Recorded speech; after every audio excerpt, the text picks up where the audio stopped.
Hello, this is Claire. I'm a director of an accounting company.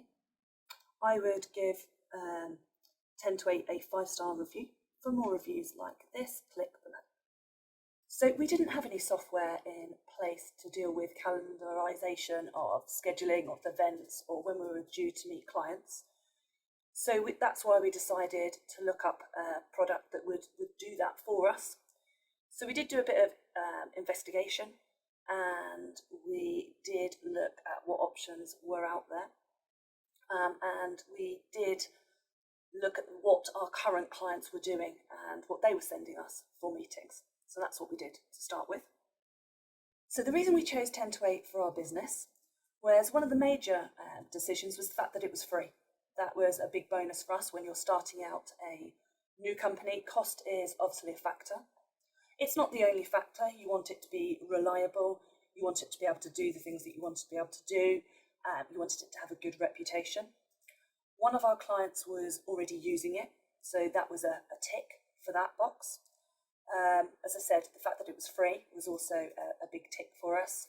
And when we had a look at it and looked at reviews, and when we looked at what help was available with setting it up, we thought that it would work for us and that we had nothing to lose by trying it out to start with.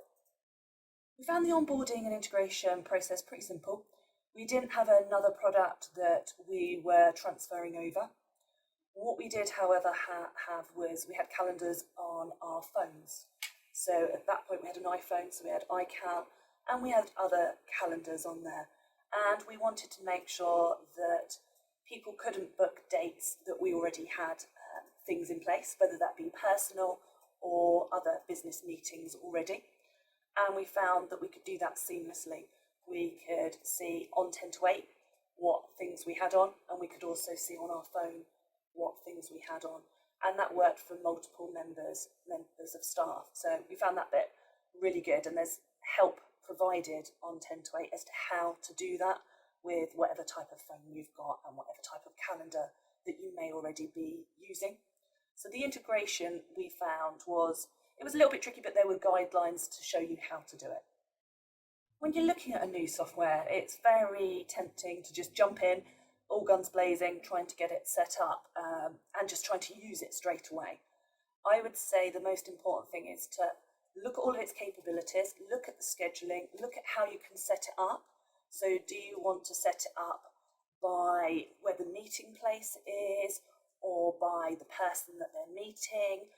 Or do you want to schedule in half-an-hour meetings, an hour meetings? Do you want to have different types of meetings?